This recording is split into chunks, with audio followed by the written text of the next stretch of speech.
Et maintenant, c'est l'heure de l'inviter sur la télévision Burkina Info. À ce titre, je reçois sur ce plateau M. Christophe Bado, secrétaire exécutif adjoint du mouvement burkinabé des droits de l'homme et des peuples MBDHP. Bonjour et bienvenue sur ce plateau. Bonjour madame. Depuis une année, comme vous le savez, on est dans une période de transition. Que pouvez-vous nous dire de la situation des droits de l'homme durant cette période? Alors, je tiens d'abord à rectifier, c'est secrétaire général adjoint. Voilà. Et durant donc cette période, que dire, vous savez que la transition donc est issue effectivement donc de l'insurrection populaire. Et par la suite, effectivement, donc pendant cette transition, il y a eu la résistance donc au push, où il y a eu plusieurs Burkinabés donc qui sont tombés, plusieurs Burkinabés qui sont blessés. Et pour nous, nous pouvons dire en tout cas que la situation des droits humains pendant cette période est critique. Vous parlez tantôt des blessés de l'insurrection populaire des 30 et 31 octobre et ceux du putsch manqué du 16 septembre dernier. Alors qu'en est-il de leur dossier en justice? Alors les dossiers sont toujours en cours, comme on aime à le dire. Et en tout cas, à notre niveau, nous avons, au niveau du MBHP, à travers donc, la coordination des associations pour l'assistance et le secours populaire, essayer donc de dénombrer donc, les victimes, de nombrer également donc, les blessés. Et nous avons donc un pôle d'avocats qui nous accompagne donc, pour assister donc, gratuitement effectivement, donc, ces blessés et malades et, et familles de personnes décédées lors de, de cette insurrection, de ces pushs-là, et au niveau donc, de la justice.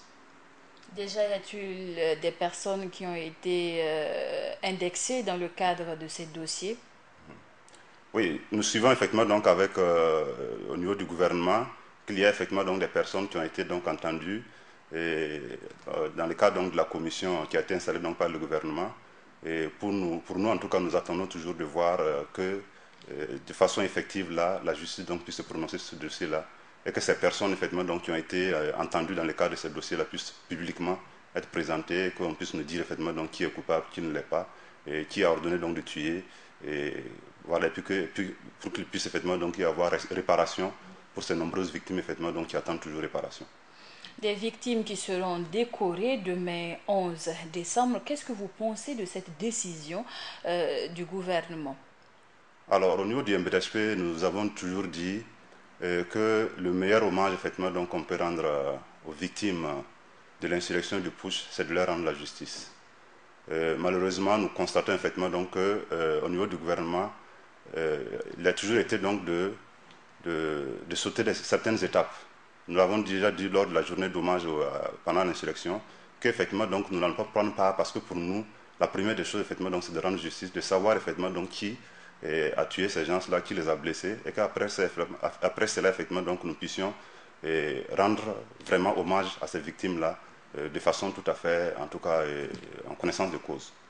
Récemment, vous avez fait une tournée de quelques prisons de la ville de Ouagadougou et dans ce cadre, vous vous êtes rendu au niveau de la Maka où sont détenues certaines personnes, à savoir le général Diendéré, auteur du putsch manqué. Quelles sont les conditions de détention en général, premièrement, de tous les détenus au Burkina?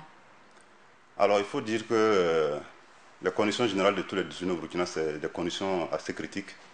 Parce que comme vous l'avez dit, nous avons sillonné un certain nombre de prisons à travers donc, le pays.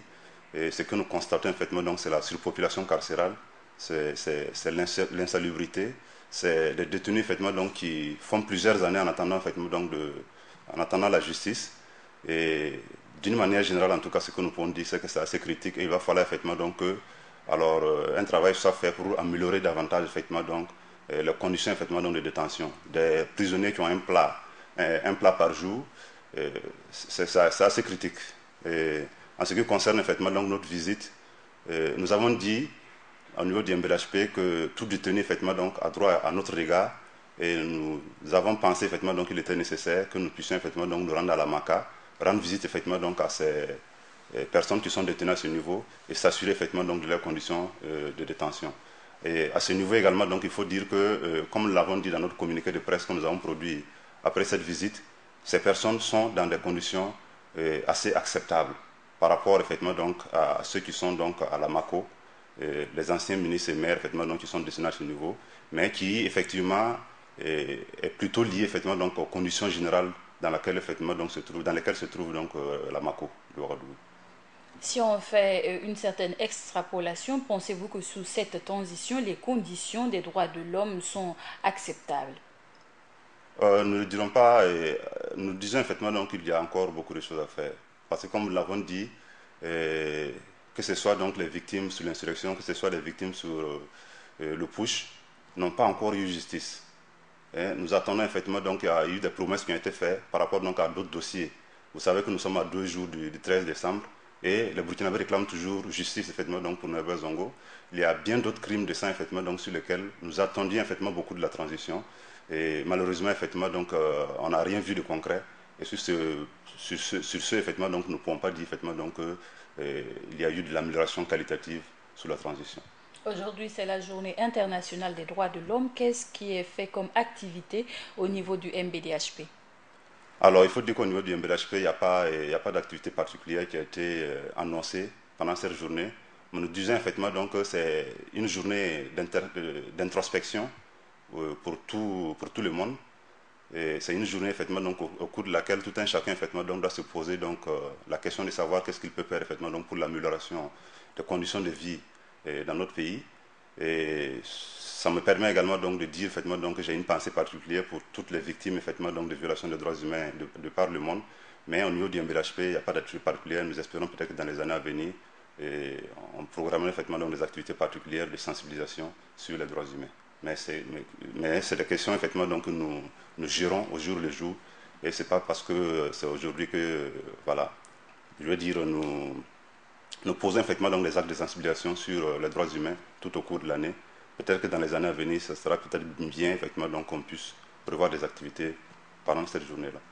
Nous venons de sortir d'élections et dans ce cadre, sur 127 députés, on note seulement la présence de 8 femmes à la prochaine législature ici au Burkina. Que pensez-vous de ces élections en général et de cette situation concernant la question du genre?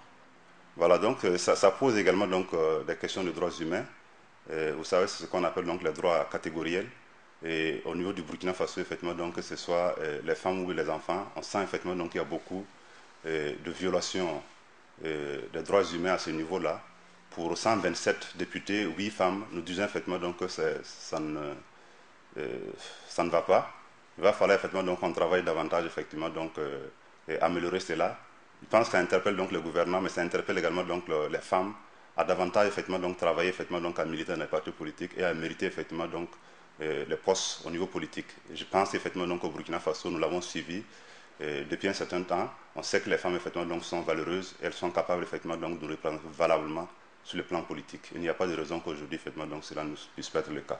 Pensez-vous que ce résultat ampute en quelque sorte aux partis politiques, voire à l'organisme chargé de mettre en œuvre ces élections? Voilà, il faut dire que ça impute aux partis politiques. C'est vrai qu'il y a une loi sur le quota qui a été faite, mais vous vous rendrez compte effectivement donc que les femmes sont pas bien classées effectivement donc sur ces listes-là. Du coup, effectivement, donc lorsque c'est un député qui est élu, si la dame est en deuxième position, c'est sûr qu'effectivement donc elle ne pourra pas être députée. Et je pense que ça incombe donc aux partis politiques, mais ça incombe également donc voilà, aux organismes chargés effectivement donc de travailler à ce que la condition effectivement donc de la femme puisse être meilleure donc dans notre pays. Je pense peut-être au ministère, je pense aux structures effectivement donc se battant effectivement donc dans ce sens-là. Et que pouvez-vous dire en général, puisque l'on parle en quelque sorte de la question, à savoir la sensibilisation et l'éducation. Aujourd'hui au Burkina, l'éducation est mise à mal, à savoir plusieurs grèves avec le système LMD et même le continuum éducatif. Dans ce contexte, quelles sont les propositions que vous pouvez faire pour l'amélioration déjà des conditions des élèves? Alors nous disons effectivement donc en ce qui concerne la question de l'éducation, c'est une question vraiment de volonté politique. Et il va falloir effectivement donc que les différents acteurs politiques là puissent se pencher sérieusement sur cette question. Comme vous l'avez dit, depuis les années 90, effectivement, et avec l'application donc des programmes d'ajustement structurel, on se rend compte effectivement donc que c'est des secteurs tels que l'éducation, les secteurs sociaux, la santé et consorts, c'est des secteurs qui sont de plus en plus abandonnés aux mains des privés, ce qui n'est pas du tout acceptable. On a remarqué effectivement donc avec le LMD, cette situation s'est aggravée parce qu'effectivement, que ce soit les LMD au niveau donc des universités, que ce soit le continuum au niveau donc du primaire, c'est des mesures effectivement donc on a pris sans prendre les conditions nécessaires effectivement donc pour leur application. Du coup effectivement donc ça crée effectivement donc des chevauchements au niveau de l'université, ça crée également donc des difficultés donc au niveau du primaire. Et nous au sein de la CCVC effectivement donc dont fait partie l'MBDHP, on avait proposé effectivement donc qu'on puisse suspendre effectivement donc ces mesures là et prendre effectivement donc les conditions de leur applicabilité avant effectivement donc d'y aller. Sinon effectivement donc on met les charrues avant les bœufs et c'est les enfants donc du peuple burkinabé qu'on est en train de sacrifier. Merci beaucoup à vous, Monsieur Bado. Le temps qui était imparti pour cet entretien vient de s'écouler. Merci d'être venu sur ce plateau. Merci à vous. C'est tout pour cet entretien avec Monsieur Christophe Bado, secrétaire adjoint du mouvement burkinabé des droits de l'homme et des peuples MBDHP. Entretien qui met fin au journal du 13h sur la chaîne Burkina Info. À tous ceux qui nous suivent à Bobo-Dioulasso et partout ailleurs dans les 45 provinces du Burkina, Kambensini.